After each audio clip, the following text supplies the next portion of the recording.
우리가 지금 정복 전쟁에 관한 내용을 듣고 있습니다. 이제 이스라엘 백성들이 가나안 땅을 목표로 하여서 적과 끓는 땅 정복 전쟁을 이제 더 이상 할 수 없는 여호수아의 그 모습 속에서 마지막 하나님께서 지파들에게 땅을 분배해 준 내용입니다. 그래서 이 땅 속에서 분배 과정 속에서 우리가 무엇을 지금 현실에 맞게 우리는 생각해야 하는지를 저는 이렇게 묵상해 보았습니다. 현재 내가 사역하고 있는 것이 저는 전쟁이라고, 정복 전쟁이라고 저는 생각합니다. 여러분은 삶의 일터에서 오늘 하루 아침에 일어나고 밖에 나가서 사는 그 삶의 터가 정복 전쟁이라고 저는 생각해 보았습니다. 여러분은 어떠신지요? 우리가 이 땅의 육신의 영역에서 또 영적인 영역에서 이 두 가지 영역을 살고 있는데 현장의 일터에 있다 보면 육적인 일은 우리는 일상적이기 때문에 그냥 루틴을 정해서 밥 먹고 일터에 가고 출근하고 일하고 돌아오고 하는 것이 루틴이지 않습니까? 그런데 영적인 영역에서는 내가 실천하지 않으면 영적인 영역은 살아나지 않습니다. 그러나 여러분은 이 새벽 아침에 영적인 영역을 누구보다도 잘 아시기에 새벽부터 하나님께 기도하며 하루를 시작하지 않습니까? 이에 또한 우리들이 가나안 땅에 들어갈 저 영원한 나라에, 하나님 나라에 들어갈 정복하고 있는 한 일부이라고 저는 생각합니다. 오늘 본문을 이렇게 보시면 먼저 15절 16절 같이 함께 보실까요? 모세가 르벤 자손의 지파에게 그들의 가족을 따라 기업을 주었으니 그들의 지역은 아르논 골짜기가에 있는 아로웰에서부터 골짜기 가운데 있는 성읍과 메드바 곁에 있는 온 평지와 지금 땅을 분배하는 지역이 루벤 지파에게 주는 내용입니다. 또 갓 지파에게 주는 지역이 있는데요. 갓 지파에게는 24절 보십니다. 다 같이 함께 있습니다. 모세가 갓 지파 곧 갓 자손에게도 그들의 가족을 따라서 기업을 주었으니 28절도 한번 읽어보시겠습니다. 다 같이 읽습니다. 이는 갓 자손의 기업으로 그들의 가족대로 받은 성읍들과 주변 마을 등이니라. 마지막 세 번째 지파 므낫세 반지파 29절 보십니다. 모세가 므낫세 반지파에게 기업으로 주었으되 므낫세 자손이 반지파에게 그들의 가족들을 주었으니 공통된 단어가 나오지요. 뭐대로 주었다고 그랬습니까? 가족대로 주어졌다고 했습니다. 이 세 지파 가운데 지파를 하나님께 분배를 주었는데요. 그 분배 준 지파를 그들은 하나님께서 마지막 주신 분배의 땅이라고 보시면 되겠고, 너희가 이 땅을 이제는 이 지역 각 지파대로 이 땅을 잘 일구어서 농사를 짓고 생의 삶을 살라는 것이 하나님 일이라고 보신다고 그러면 저와 여러분의 현대에서는, 지금 시점에서는 우리는 어떻게 해야 할까요? 반드시 우리는 잊지 말아야 할 것이 선택입니다. 80년대쯤에 모 전자회사에서 이런 광고를 했어요. 한순간의 선택이 10년을 좌우한다라는 이 광고, 혹시 공익광고 TV에서 많이 보셨을 거예요. 그게 무슨 광고를 의미할까요? 우리 제품을 한번 사게 되면 10년 동안 문제없이 잘 작동되고 쓸만한 제품이라는 것을 자기만의, 자기 기업만의 중요성을 얘기해 주는 거라고 봅니다. 그러면 여러분은 이 가나안 땅에 천국에 가기 위한 저와 여러분이 목표가 뭐라고 생각하시는지요? 일단 여러분은 예수를 믿겠나라고 선택을 하셨습니다.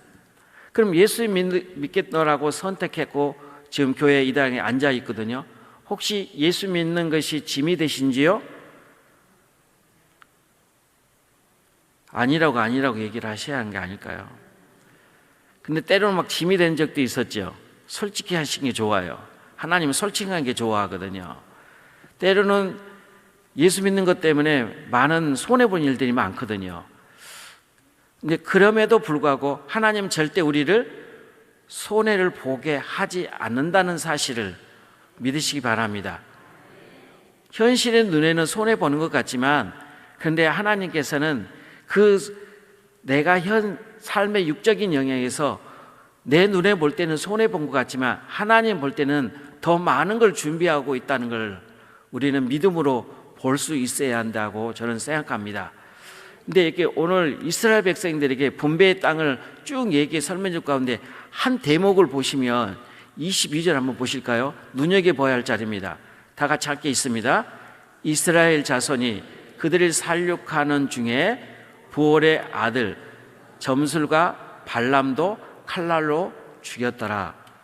왜 땅에 분배하는 내용 가운데 이 내용을 끼워 넣었을까요? 이 발람이 누구예요? 물질의 유혹에 넘어간 사람입니다. 우리가 이 땅에 살아갈 육신에 살아가는 저와 여러분이 얼마나 유혹들이 많습니까? 이성의 유혹, 물질의 유혹, 명예의 유혹들, 환경의 유혹들, 또 내 자신의 몸의 유혹들. 때로는 내가 주일인데도 불구하고 너무 피곤하니까 오늘 하루 걸릴까? 혹시 이 새벽에 여기 있는지도 모르죠. 오늘 하루 쉴까? 뭐 다음 주에 가지. 근데 그런 분도 있습니다. 그런데 여러분, 끊임없이 앞서 제가 서두에 말씀드렸습니다. 우리가 늘 살아가야 할 영적인 전쟁, 종복 전쟁과 같은 그런 삶의 터전에서 지금 이 순간에도 우리가 정복 전쟁을 실패냐 아니면 승리냐의 기로에 서 있는 저와 여러분인데요, 오늘 이 새벽에 아침에 오신 저와 여러분께는 반드시 승리하시기를 주님의 이름으로 축복드립니다. 그리고 또한 하나는 절대 육신의 정욕과 안목의 정욕과 이생의 자랑에 빠지지 않기를 소망합니다. 우리는 그 이세계 이생에 빠지면 결국은 우리는 패배자로서 하나님의 심판대에 오르게 됩니다. 발람이 물질의 유혹에 넘어져서 결국은 하나님으로부터 저주를 받아서 이렇게 죽음을 그 분배 속에서 이 내용을 끼워서 교육을 가르치고 있다는 사실입니다. 우리는 참 이 땅에 살아가면서 많은 것들을 생각하게 합니다. 하나님 뜻이 맞는 건가? 내 생각이 맞는 건지. 근데 여러분, 신앙생활 하다 보면 내 생각이 하나님의 뜻인 거냐 생각할 때가 많거든요. 절대 그러시면 안 돼요. 그래서 우리는 답을 어디서 찾아야 할까요? 말씀에서 찾아야 합니다.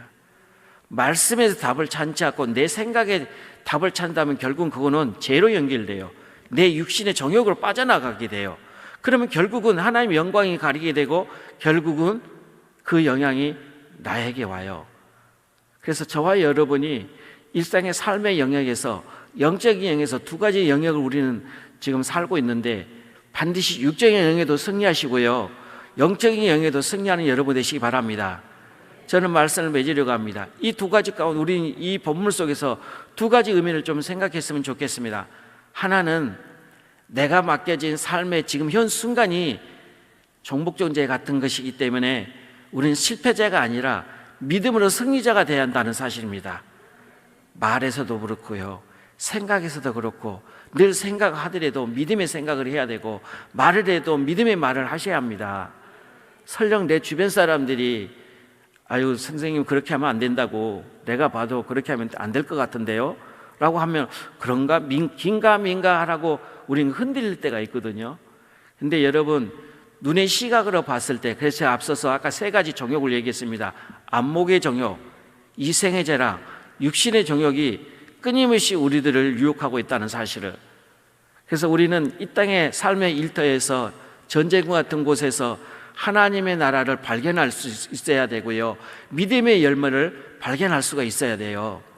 제가 신방 중에 한 집사님이 저한테 이런 말씀을 하더라고요. 남편도 그렇고 아들, 딸이 신앙생활 하지 않습니다. 늘 고민이었습니다.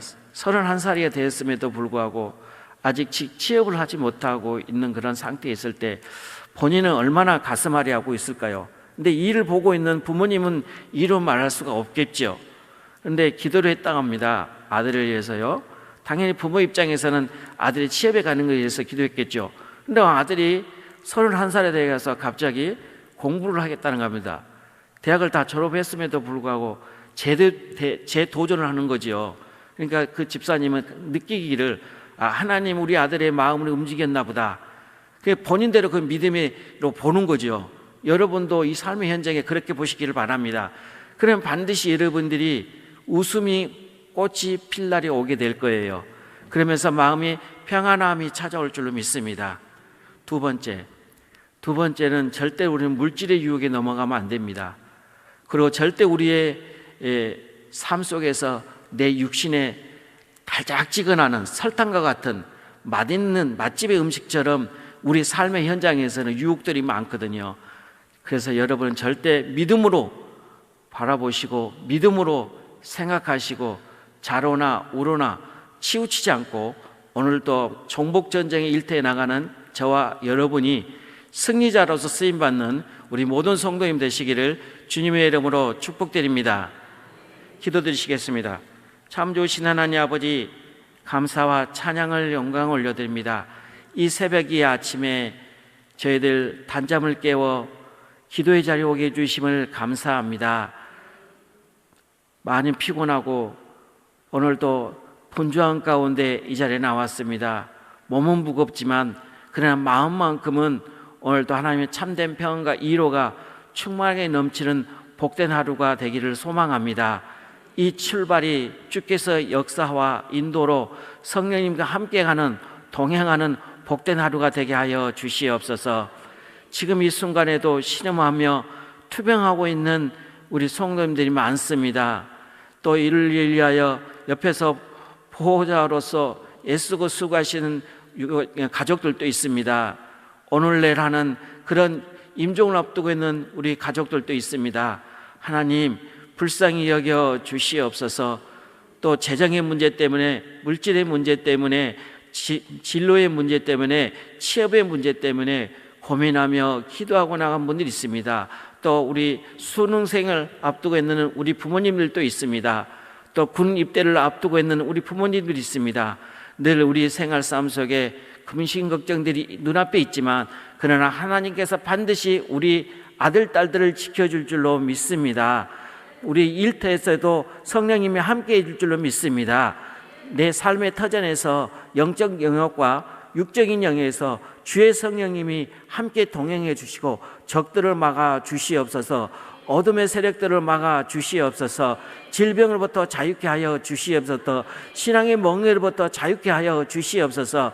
그래서 우리 성령님들이 모두 다 패배자가 아니라 여호수아가 그러하던 것처럼 그의 남은 삶을 마지막 때까지, 노인이 될 때까지 승리자로 하나님께서 쓰임받고 나아가는 것처럼 우리 성도님들로 남은 삶을 내가 60이든 70이든 80이든 관계하지 않고 내가 머무르는 곳에서 반드시 승리자로 쓰임받는 우리 성도님 되도록 축복하여 주시옵소서.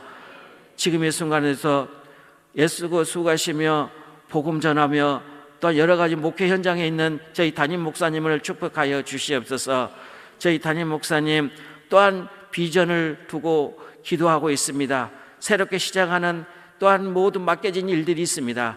큰 일이든 작은 일이든 그때그때마다 돕는 자를 붙여주셔서 목회하는 데 지장이 없도록 늘 영육간의 강건함과 성령의 기름 부으심 있을 수 있도록 담임 목사님을 축복하여 주시옵소서.